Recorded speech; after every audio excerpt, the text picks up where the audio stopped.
Hey, how's it Hey, going? how are you? Yeah, I'm doing good. You might hear talking in the background of my microphone, but it's fine. It's just my wife talking with a friend. Oh, great. Yeah. Yeah. Yeah, I don't know. Recently I've been doing some like 3D game development and I'm looking at like fog. Like fog is used in many games. It just means like whenever you're looking in the distance, like it kind of like fades out to a certain color. Like the farther away a pixel is, the more it's like blended into the fog, and that creates like a fog effect. But I think I basically need that to sort of make my stuff look more polished. I think so. It's easy to like. There's like in the stuff I use, there's like a setting for fog where you can just control it. But if you want like textured fog with like multiple colors and stuff, then you have to do a bit more work. And it's kind of complicated. It's almost like too complicated that I don't want to like learn about it. I just want to like maybe I'll just use the default setting. But it looks pretty cool when people do these like special like fog effects and they have like fog that's like animating and moving and it's different colors. It adds like a much more interesting look. Yeah. So you're trying to program that. Yeah. Yeah, Okay, sick. there's this like if you're like making if you're working inside like a web environment, there's this thing called 3JS where you can you just basically tell it like where the camera is, where the objects are, like how much fog you want. But if Hmm. you want like full control over like the color of the fog, like maybe you have it like randomly, like instead of just like uniform fog, you could have like thicker and lighter fog at different places, and you could have it like being blown in the wind and stuff. And to do stuff like that, you need to like override a lower level of the framework. And so there's like people that'll kind of have these tutorials about like how to like what files to add to like override it. But then it's sort of like the issue is like you end up learning like way more than you need to know, and it's a lot of like matrices being multiplied by stuff and doesn't really make any sense. That's what I find. Uh and then it becomes almost like it's just difficult to like you have to like learn this whole piece of a pipeline that where like you really just want to do something with fog, but uh it becomes like this thing you have to like learn over time, and I always make the decision that it's like not worth it. Like that's what I've always done in the past is like I see that stuff and it's like there's so much like different properties and stuff here and they're all doing things I don't understand, and that kind of code as well. Sometimes you just have to write it as like as a string. Like it doesn't have like autocomplete. It doesn't give you like friendly errors. Like if you implement something wrong, the fog will just like break or not be there. It won't like you can't really like print out like a message telling you like if it was partially correct or not. So that makes it like it's this hard. It's called like shaders, and it's kind of like a hard uh, aspect, like part of the code base to like work in graphics stuff. So I find that to be it's always interesting to me because it's like it's so powerful and cool, but then it's very hard to like penetrate that realm of like learn the info you need to know so you can start getting stuff working, so you can start testing stuff. It's always like really involved. Hmm. See, it's interesting that you're doing that because, like, I'm all about playing like the most simplest games these days. Like, I'm when Thronefall, I right? I think you told me about Thronefall. I started nope, playing that actually. Oh, you not didn't say me. that? Oh. No, not Yeah, not someone Throne. was telling me yeah, someone told me about Thronefall. And yeah, that's a game. That's a very simple tower defense game that I started playing. Okay. Yeah, so I've been playing Dragon Warrior 1 for Nintendo. Mm. Like the I haven't first heard art. about that. Oh, Well, that's like going funny. back like a retro. Yeah. Yeah, it's the first RPG, man, as far as I'm tracking. Mm. So And what it's like it's which very, Nintendo? Super very Nintendo? no Nintendo. Oh, the one before, yeah. Yeah, it's ancient. Mm.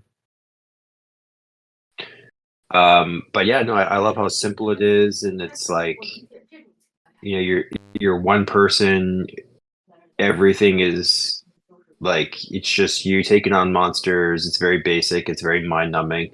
It's like the ultimate grind. Right. So how does it work? Like it's obviously like pixel graphics. Is there like limited color palette and like how do you Yeah, do the bat? Is it turn based or something? yeah, it's turn based, and it's like sometimes they can attack first depending on their agility, and Hmm. yeah, it's and the monsters like get exponentially more powerful in different areas, and you have to get armor and you have to get levels, and the scaling and the level. Like I just realized how important levels are because like in Dark Souls, you can get some pretty OP armor as long as you can equip it, and you can just like annihilate things. But you can, so I made this. I beat the game just playing it normally, and that, and then I went to get the most powerful armor as soon as I possibly could. So like level 10, and I had to like use the emulators, rewind, and kind of proc repeated critical attacks in order to kill one of the uh, one of the enemies that protect the strongest armor, Edric's armor. Because you have to kill the thing, but when you're level 10, it just annihilates you. It's so powerful, right? Because it's actually an end game monster that's sort of Yeah. like midway in the game protecting this armor set. So That's anyway, interesting that they had the idea that you can challenge a stronger monster that early on in the game. Like that's a fairly old game to be doing that kind of like Dark Souls style idea of like letting the player challenge things that they're not ready for. yeah, so this is again like the first RPG that I'm tracking, right? So it's like Yeah. 1985, man. It's before I was born. This thing came out. Yeah. And yeah, so I'm just like looking at the scaling. So my level 13 character versus my level 30 character, because the maximum amount of gold or experience that you can get that this thing holds is 66,300. No, 66,000. Was it 65,000? Sorry, 65,325, I think, or Oh, I 235. think that's Does that probably ring like a a power. It's definitely like a power of two, like two to the I think it's the maximum amount that can be like stored. yeah, 2 to the 16. Like I guess that's like 2 bytes. Like if you have a binary number that's 2 bytes long, which is like 16 ones and zeros, then yeah, 65,536. It would be all ones or whatever, or yeah, all ones. So that's the maximum amount of gold you can get and the maximum amount of experience that you can get, which I think is interesting. And so level 30 is the maximum level. And the amount of hit points that I have and the amount of strength that I have, like I'm really, really powerful with that weapon, Edric's sword, and the armor and shield. But I'm level 13 and I'm like terribly, terribly weak, even with end game with the best armor and the best weapon in the game. So I think the scaling and the leveling is very interesting and how you have to like actually level up in order to progress. Because And what if I go into the final dungeon right now, I get my fucking ass handed to me, even though I have the best gear. and leveling up is just like repeatedly fighting, or what do you have to Just do? a just a fucking grind and a half is what it is. Yeah. How do you Oh, is it like random encounters, or can you just fight the same guy like over and over again? yeah, random encounters. You want to go to like the harder areas where the monsters are pretty tough, but not so tough that they wipe you out. And so if I go to the final dungeon, I get wiped out because they just annihilate me. But yeah, so like using the emulator, I use like a fast forward. Oh, I was gonna ask Oh, about that. Yeah, I like emulators that have that fast forward. They all do, I yeah. think. Yeah, so like for RPGs, like I won't play an RPG now, an older one without the fast forward feature. Because like even Final Fantasy X, like the fucking combat is way too long. Legend of Yeah. Dragoon, actually gonna play that game again. But it's the same thing. Like Legend of Dragoon, like the fights and everything take fucking ever. So like being able to fast forward is really good. And the newer games, it's not turn based. Like you're if you play Final Fantasy VII Remake or the whatever ones that are like it, like you're in there and you're actually fighting. Like you don't want to speed things up because you'll get fucked up. Like Right. you're constantly engaged. So Yeah, anyway, I remember. I played like Mega Man Battle Network on the Game Boy Advance on an emulator, and I was using the fast forward. And yeah, like there's cutscenes and traveling places, and it's nice to be able to just like speed stuff up and go to the fun, like the fun parts, cut through the some of the story or something. yeah, exactly. So anyway, I've been spending some time playing the oldies. Like I've been daydreaming about it. And so for my birthday, I went to this place called Tilt, which is like an arcade, and they had Nintendo and Super Nintendo and like 64, all the games. And well, I picked this game and I started playing it a little bit, and I was just like, wow, like I really missed it. But it was like super slow because it's it wasn't an emulator, it was actually the system, right? Yeah. Anyway, so yeah, I've been doing that, and then I also got into this game called Jackal, which is probably the funnest Nintendo game I've ever played. It's shit simple, and it's so fun, and it's so hard. And the best thing about the emulator is it has like a rewind feature, so you can like literally control time and go back in time. Like I cannot Oh yeah. beat the final boss is so hard that I had to rewind like probably 100 times. Yeah, I feel that that era was like arcade machines were not supposed to be beatable so that everyone would just, put as many quarters in as possible. And then the first like home games were modeled after arcade, like they didn't have the concept yet that like it was okay, like players have bought the game and then they can beat it, like uh you don't have to like make the final level impossible to keep people like hooked or something. hmm I feel those early games had like a crazy difficulty curve. Right? Like there's a Ninja Turtles game, legendary hard. Like everybody I talk to, Mm. any millennial I talk to cannot beat the game.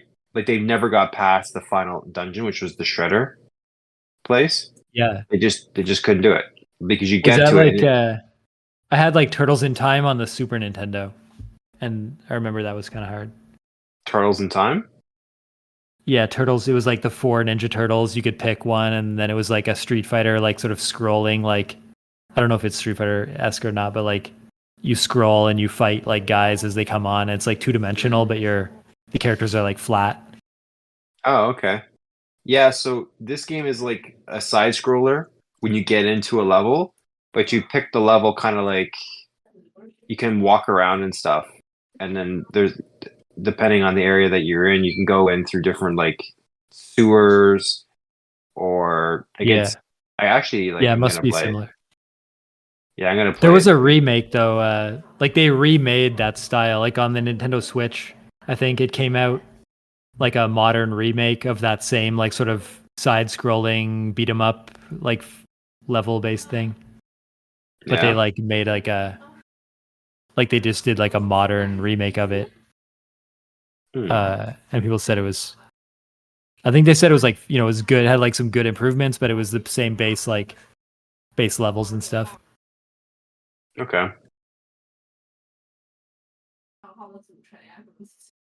Yeah, it's like is the first level where there's like a wrecking ball and stuff, and you're on like a skyscraper like being built, and then you're like surfing in the sewers, and then there's one level where you're on like a train. The first level is sort of like a city, and you can kind of like walk around. One sec. Let's see if I can even find it. Um, On yeah, so it's street like level. it's just like a street. Yeah, it's Uh, Yeah, I remember. I forget if that was the first level in the one I played, but yeah, I remember a street level like that. And there was these little droids sometimes, laser droids. Maybe they remade this like same. Maybe they did one for the Nintendo, one for Super Nintendo, and then one for Switch. And it's like this similar like levels, like one or two player. Okay, so it's There's these called like guys. Teenage Mutant Ninja Turtles, made by Ultra, I think, or developers is Konami, which like made every friggin' Nintendo game. Um, yeah, and the turtles all kind of look like is it Raphael, the guy who has like the red? Yeah, Yeah, with so forks. all four of them have like the red mask, which doesn't make any sense considering they're all different color. But yeah, That is interesting. Yeah. super hard game. Like some people can't even get past the water level. Huh. But yeah, anyway, that's gonna be my next one I'm gonna do because I keep thinking about this one. I've been thinking about it for like the last 10 years, and I've never been able to beat it, and it annoys the fuck out of me because like I like to beat shit. Yeah, that would be an interesting like arc to go on, like just trying to beat this one game, trying to figure it out. Yeah, like the rewind thing really like lets you progress Right. because they're like they're merciless. Like once you lose your good characters, the character with the sword and the pole or the staff, the other Mhm. characters kind of they're short range and they're useless. Like they're actually useless compared to the other ones. Like not all the characters are made the same. So once the those Surprised. two is that Yeah, it makes. I'm just surprised. Like the. So it was just called the Nintendo. That was before like the Super Nintendo. That's so interesting yeah that like there was a like just that a console was out that like had games of a pretty fun like caliber. Like they like it wasn't like realistic 3D, but it didn't need to be. Like it was just like side scrolling like or various like versions. I remember playing like I guess I don't know if I've ever played on the Nintendo. I think I played on Super Nintendo a lot, like Mario Kart and stuff. hmm It's so interesting that early days of like all of the game genres were there somehow, and some of them were difficult, and some of them were like fun and easy or something. It's just weird how quickly like games sort of like created all these game concepts, and then like it's like we haven't really gotten so many new genres. We've just like sometimes we kind of just rehash the same like games from that were like originally invented. hmm Yeah, I mean Nintendo and Super Nintendo for me like they're classics. And I there's one PlayStation game I want to play. It's called Dune 2000. That was a pretty sick game. And I want to like I like it because it's like a strategy game, but like I would have so many tanks and shit that like I would overload the system, which I thought was pretty funny. But yeah, no, it's a PlayStation game, right? So and I try to find it for like PlayStation 5, like if I could play the old games and I just can't find it. Like I would actually pay for it to play again. That's how cool it was. Anyway, I love the oldies. Like it just brings me back. But then of course I love the new stuff, like the the MMO mass multiplayer online games, and so I play like Elder Scrolls Online, and then I also play No Man's Sky. And I think Oh those are yeah, pretty sick games too. Yeah, yeah. No Man's Sky. I think it got an update recently, and it's impressive how much stuff they've added to it. I haven't even played it ever, but I've just heard that it's like it's gotten pretty like filled out now. And yeah. there's like little quests and everything. There's one game that's it's not really like No Man's Sky, but it's called like Astroneer, and it's about to get an update next week. But Astroneer, you're just in like one solar system, and you can kind of travel between like the planets there.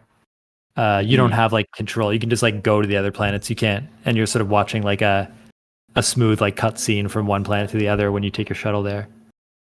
But it feels like space travel, but you can kind of like dig and deform the terrain and stuff. Okay. Yeah, one thing I wish you could do differently, or one thing I wish it was different with No Man's Sky is like the planets were actually far apart because Are they? they're Hmm. way too close together. Like the Is planets that would true? Huh? Because you're like going. Are it's you? Yeah. Like, how does it work? You fly off in your ship and you just fly right at it, and you get there like in a few minutes. You mean, or something? so it's all like scalable in that like you need different engines. So you have like your normal engine and you Hmm. like that you can travel around the planet. And then you have your pulse engine, which lets you go a lot faster and lets you actually go between the planets that won't take fucking days to go between the planets. Cause like yeah, like each one increases your speed drastically. And then you have hyperdrive, which lets you go between the solar systems. Because like the solar systems are so far apart that um, yeah, you're not gonna.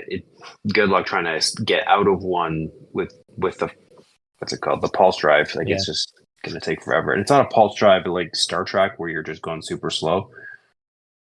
I don't even know how fast they go in Star Trek Hmm. with their pulse drive. But anyway, um, yeah, different engines, different fuel requirements, different upgrades, and then there's one that you can install on your frigate.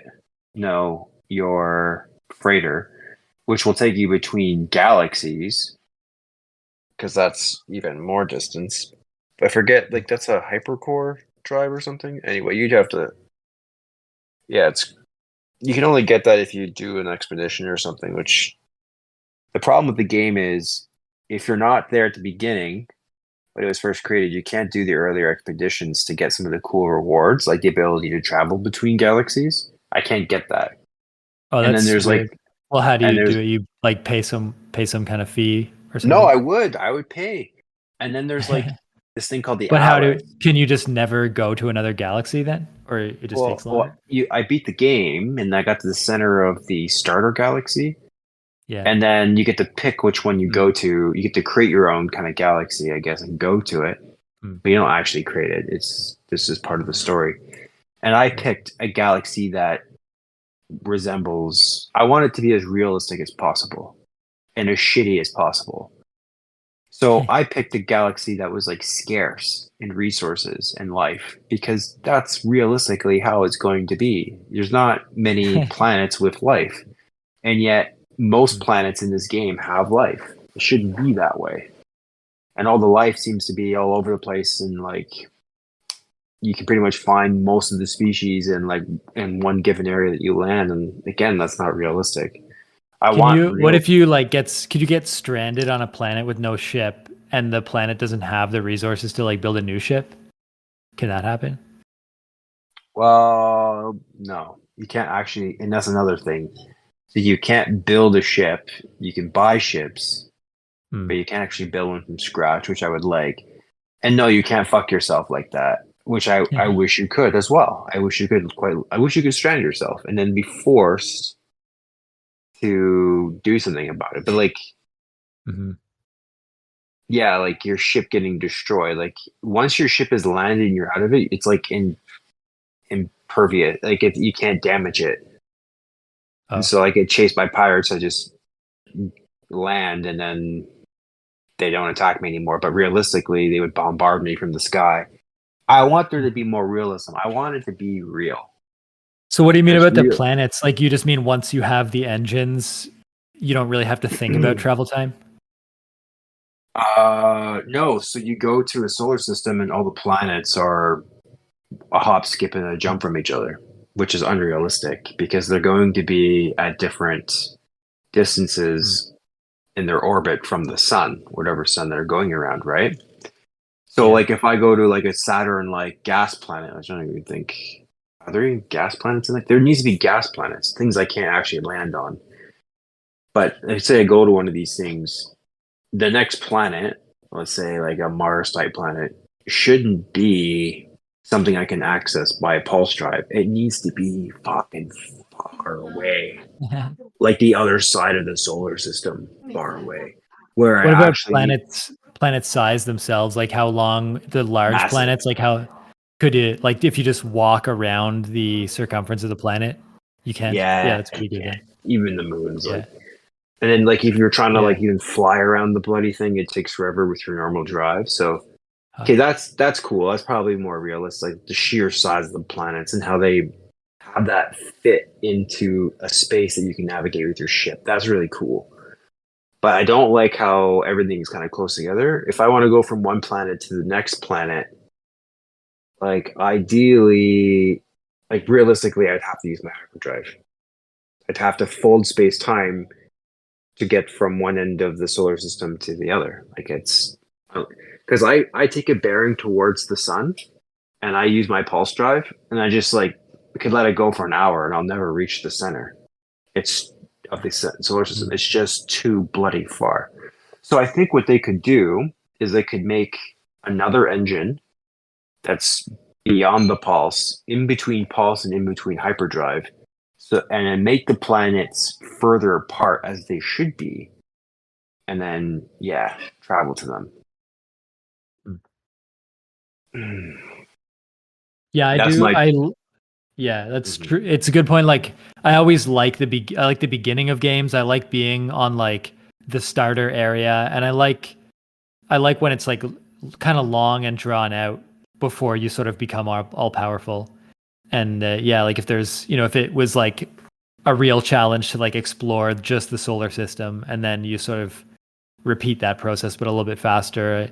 Whenever I like restart a new game, I don't like it if I can sort of get like a foothold and start like getting the numbers up like too quickly. It just feels like things get too fast paced or something. Mhm.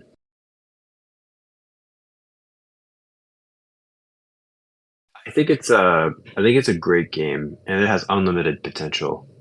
Unlimited.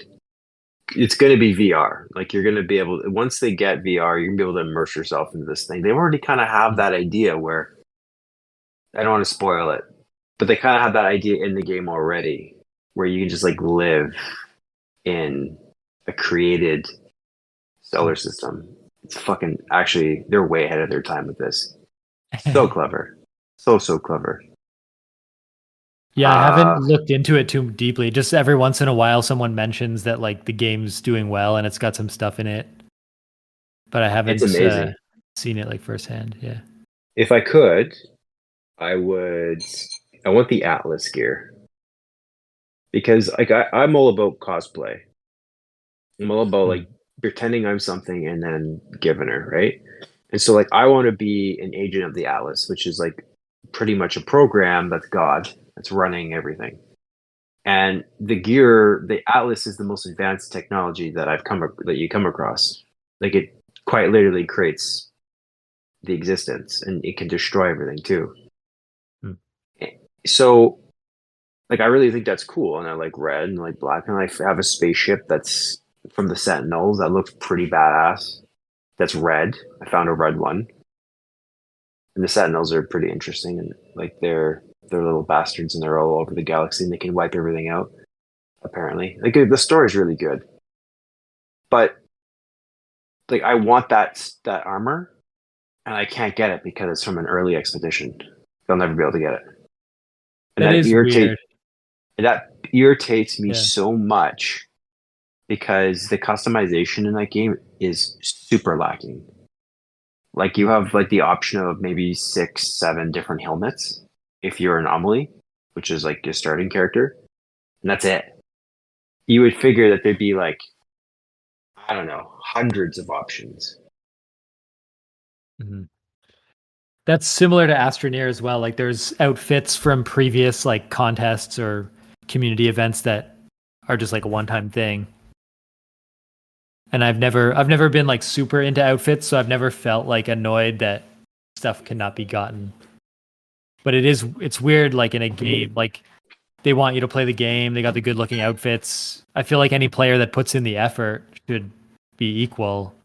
I don't know why they would like artificially raise like some players up above others just based on like when they found the game. It seems kind of like it it makes it seem like the game is, like the game should be like evergreen, like forever, but it's like, well, if the cool stuff is already done, then why would they want that impression for their game? Yeah, man, I don't know. It's like Elder Scrolls Online, they'll bring stuff back into the Crown Store. Mhm. So like if there's something really cool that you wanted, like because they sell a lot of like, I don't know, not skins, but basically like you have what you find a piece of armor, you find a weapon or whatever, it looks a certain way based off of how it was made. Like it looks like a Viking or an orc. Like they have all these styles. But you can customize your character to look exactly how you want if you have the motifs. And you can buy these things and they're usually pretty expensive. And you want to have like a crafting character that, can do that. And then you can like actually it moves or is available on all of your characters once you unlock the motif, I'm pretty sure. So yeah, it is. So you can like once you unlock it, it's unlocked for your account, but you can only make armor with the character that you unlocked it with. So like you can make any piece of armor, any style, any trait if you have a Grandmaster Crafter. But yeah, when you unlock a style, it's between all characters, and when you grab a character, you can go to like an outfit station, and you could have like the shittiest armor on in the game and make it look like the coolest armor in the game. And so, like, I like that. Yeah, And some separating it. are, Yeah, and some are really, really like, some are like it's like a monster theme. So like there's different dungeons and bosses in those dungeons. And one, let's say, is like an ice giant or something. There's like an ice giant themed weapon set for all the different weapons. And it's made out of pure ice, which is really cool looking. But you can only get that when it's for sale at the Crown Store. And it's only available for a limited amount of time. If you miss it, it comes back, but you never know what's going to come back. So it's like you want to get it when you have a chance. So yeah, that I that makes like. sense. Yeah, because also it's like from a like business perspective, players are always like checking in with the community. You know, if there's something they're waiting for, they play the game every so often just to see, and that's you kind of would want like players just remaining aware of what the events are, what's being dropped, and then getting Yeah. back in like when the stuff they want. Yeah, So like I have missed some really cool items where I'm like, whoa, what is that? They're like, yeah, it's a seasonal item or something. Like it was dropped in the Crown Store. And I was like, oh, well, there's no way I can get it. They can't gift it to me. It's not available anymore. Like for instance, there was like a patriarch beard or something, a super long beard. Can't get it. It hasn't been dropped again. It was only like out in the beginning times. And I'm like, I want that beard for my wizard character. And I can't get it. And that's just how it is. Sometimes like yeah. And I don't see many players with it because it's so rare. But right. anyway, like I like that. And I'm kind of peeved that I can't get the Atlas gear because I mean a lot of people are rocking it, but I don't care about the other players. I want my theme. Because once you have Yeah. everything in the game, I quite literally have everything in the game. I can make everything. I have found a planet where I have like multiple gold mines and silver mines, which you don't even need.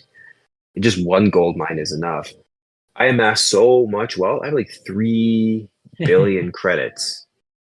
If I wanted to, I could start working towards the trillions. Like if I really wanted to. I have the ability to make so much And credits. what is there anything that like you can't afford with that amount of money? No, I could buy everything. Can you I buy like e- multiple ships or something or I have a whole fleet. Yeah, like they're only worth like I think I paid maximum 10 million for like a really really good frigate. I mean, that's an exaggeration. I think like just several million credits. yeah. I it'd be cool if I could like maybe buy a space station or I don't know, like something massive. But I pretty much have bought everything that you can buy. And yeah, so you can amass this wealth and I can have every item and everything in the game. And I've actually been fucking around with like the weapon upgrades, where apparently this is sort of like This is where you sort of get like Point Dexter and like people nerd out and they like do calculations and stuff to figure out the maximum amount of damage per second that you could do.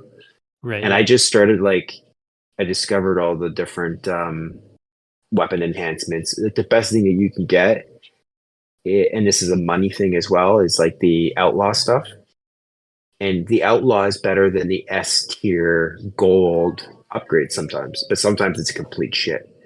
And so you get like 20, 30, 50 up like outlaw upgrades. You might get two that are better than the gold, and that's a tremendous amount of time and money to be able to fuck around and get all these like shit ones. And eventually you get the best ones. And I've done with some of the body upgrades, I've done it over like maybe 200 different like because like you don't know exact there's these parcels that you get for like body upgrades and you don't know what you're going to get. And I've like had over 200 of these things and I found this upgrade that I didn't even know existed. And I'm like, holy shit, like it offers me like 10% elemental protection against like for all types of hazards. And I stacked that times three. So I get 30% increase for all environmental protections. And I didn't even know that thing existed. Hmm. And so this is where the game limits you from being too overpowered is like you can only have three of the same type of upgrade. And any more than that breaks all of them of that Oh. style. But you So can still you can like equip them anyway, and then they break each other. They don't like the yeah. menu doesn't stop you from doing that. That's interesting. Yeah, so Is they there break. some? Would there ever be an advantage to like having it in a broken state? No.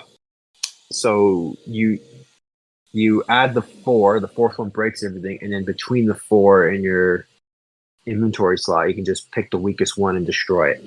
So I'll let you kind of do a side by side comparison. And Right. then they Yeah. all work again. And so there's a lot of different types, but I discovered a whole new type that I didn't know existed. So Mm.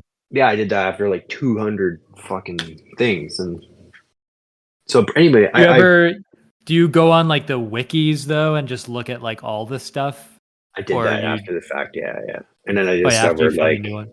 Yeah. yeah.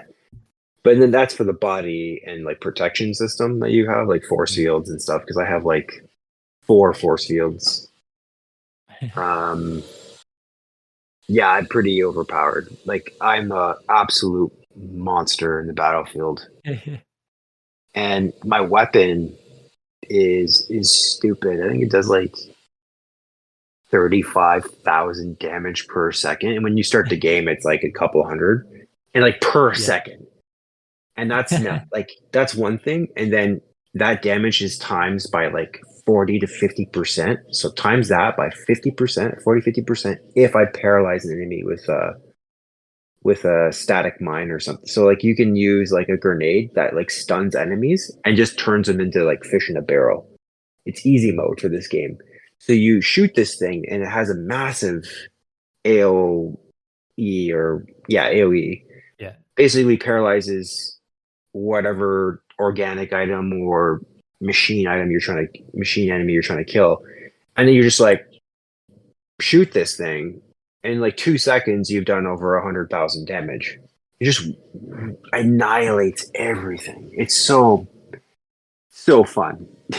It is, yeah, it's very satisfying to like to have a game that makes that the case, but also it makes you feel like you really came up with it, like because you have all these items to choose from, and to a large extent, like the player is doing, doing some of the math, putting some of the stuff together, trying things out, and when you come up with like a strategy that's like, game breaking, it really feels like a real accomplishment, and like and especially that it's relative to like the base strength that you started at. You get to see the Mm. difference. It's kind of just in like a general sense. I'm interested in like the numbers that games have, like how like everything is like a number, like strength, damage, enemy health, like uh and how games like they really do a good job of like making you feel that like at the beginning things are a certain pace and a certain speed and a difficulty, and then by the end like the numbers have been changed such that you feel like it does give you like a feeling of like power and stuff like that. But Hmm. not every like a bad game could like screw up the numbers, or they would, or like the way the numbers improve over time would not be satisfying. But somehow there's some like perfect numbers like that just always make us feel like it's not insanely powerful, it's not slow to progress or whatever. It's like just the numbers are like correct or something. And I don't know, I guess through trial and error, like testing, they could come up with them. It would be cool. It's interesting to think like what if there was like a way to just like calculate just like rate of increase of experience points or damage or whatever, Hmm. that were just like the most satisfying to the human brain or something.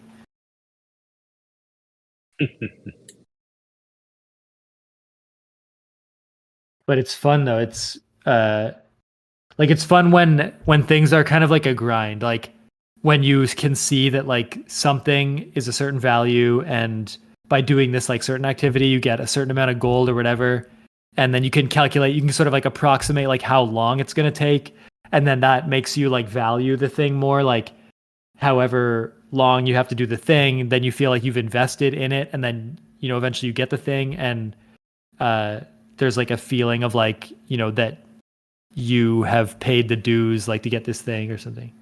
Hmm. I I always, mean, yeah, like I would like to be able to recreate stuff like that in any sort of games that I make or whatever.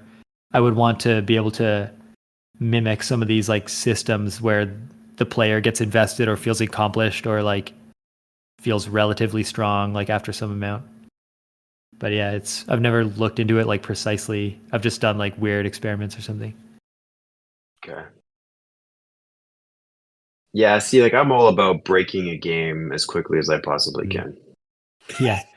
I do that. Yeah, I gravitate towards that too. Like, yeah, many games, like if I fall on like a strategy that feels kind of like broken, or if I can collect like a bunch of experience for doing some weird thing early on that will make the Hmm. rest of the game easy, then I'll just like pause right there and just do that like bizarre grinding behavior if necessary, in order to just become like maxed out and then have like a really easy time the rest of the game.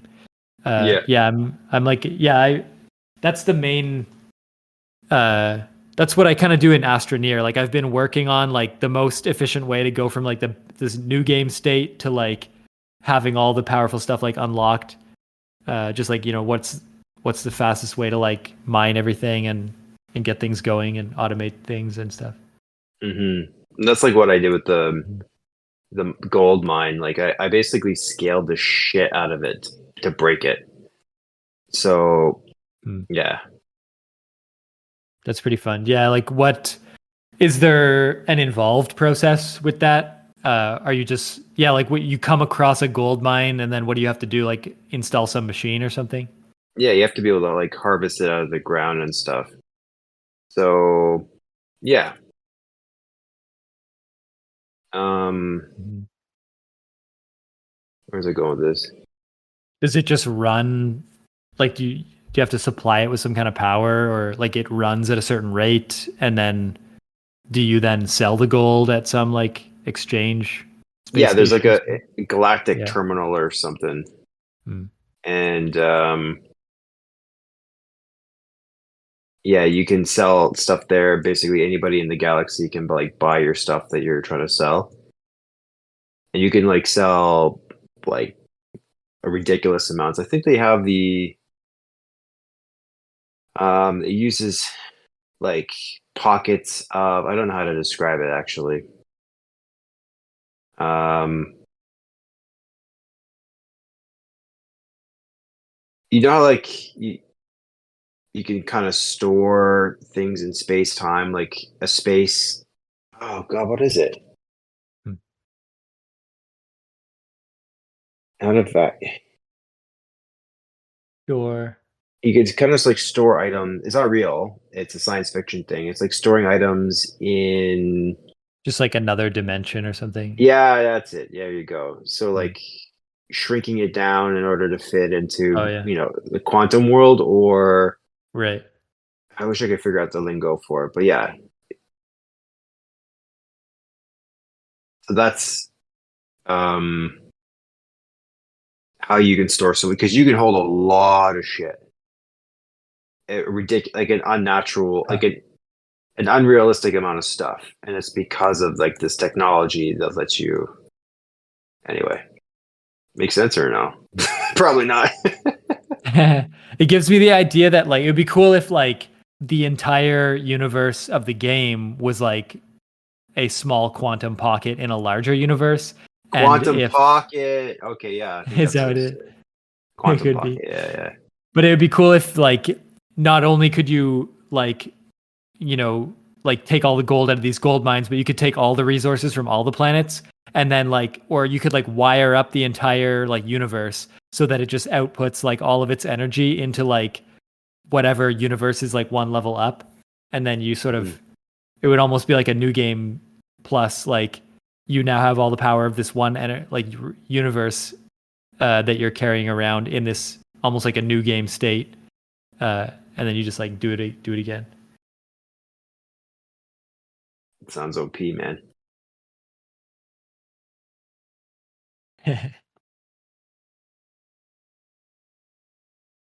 Yeah, so I don't know. I find it's that the contrast between the new and the old games, like I enjoy both, which is cool. Like I appreciate both and the Mhm. work that goes into them. I really like old games because they with modern tools, it's easy to like see how they're built and like what graphics are on screen.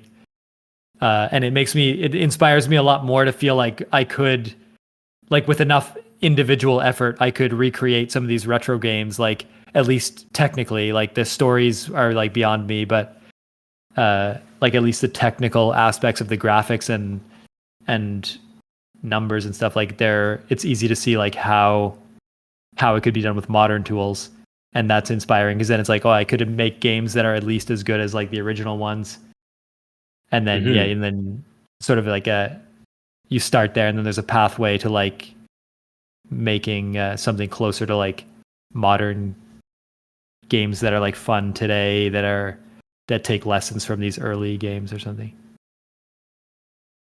Yeah, like there's no chance one person can be able to make any of these new games. It's just too much. Mm.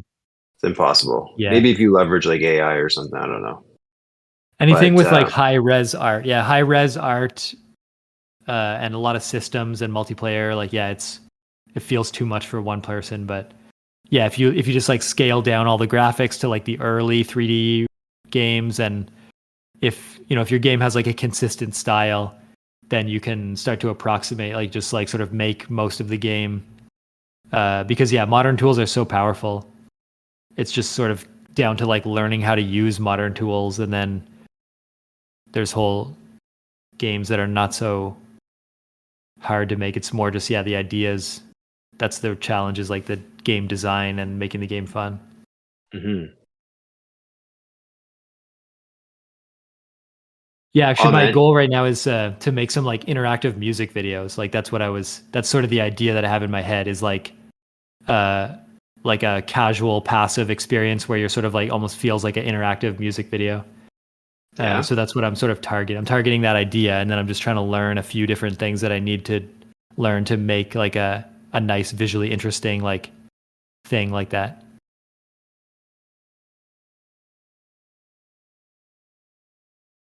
Because I That'd be saw, I'll send you a link.